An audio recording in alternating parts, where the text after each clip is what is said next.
এটা 2 তারিখ থেকে, জানুয়ারি 2 তারিখ থেকে শুরু হয়েছে। তো আমরাও স্টুডেন্ট উইক পালন করেছি। প্রত্যেকটা দিনই কিছু না কিছু করা হয়েছে, আমরা সেইগুলো করার চেষ্টা করেছি। যেমন বসে আঁকো প্রতিযোগিতা, স্টোরি টেলিং, তারপরে হেলথ ক্যাম্প, স্কুল বিল্ডিং পরিষ্কার পরিচ্ছন্ন, এগুলো সবই আমরা আমাদের সাধ্যমতো যতটুকু হোক করার চেষ্টা করেছি।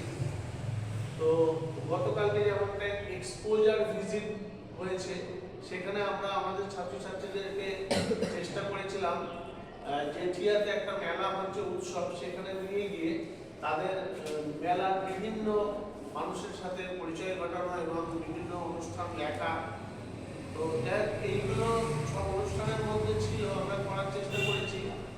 এর আগে একদিন আমরা মিট দ্য আইকন অনুষ্ঠান গত 6 তারিখে শনিবার, আমরা তার একটা অংশ করেছিলাম। যেমন সেটা ছিল ক্লাস 5 থেকে 8 পর্যন্ত।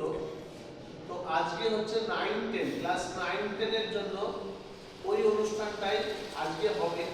তো আমাদের মধ্যে উপস্থিত হয়েছেন আমাদের খুবই শ্রদ্ধাভাজন মাননীয় শ্রী রঞ্জিত ঘোষ মহাশয়, যিনি শহর সভাপতি অখিল ভারত বিবেকানন্দ যুব মহামণ্ডল।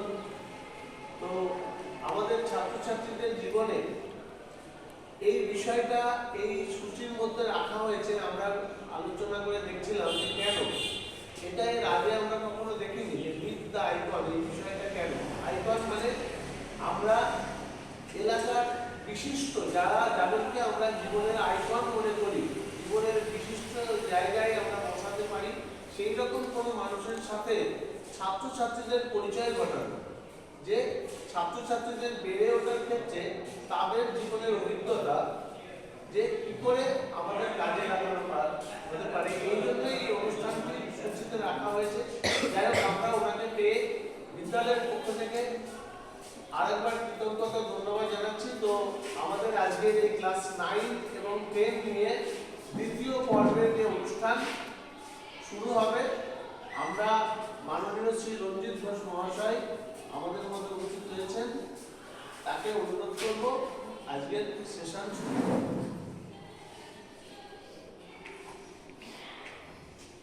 আমি বসেও বলবো, হ্যাঁ দাঁড়াতাম না, হ্যাঁ যদি অসুবিধা ওদের সুবিধা অসুবিধা কি বলছো, তোমরা কি বলছো? দাঁড়িয়ে বলবো না বসে বলো।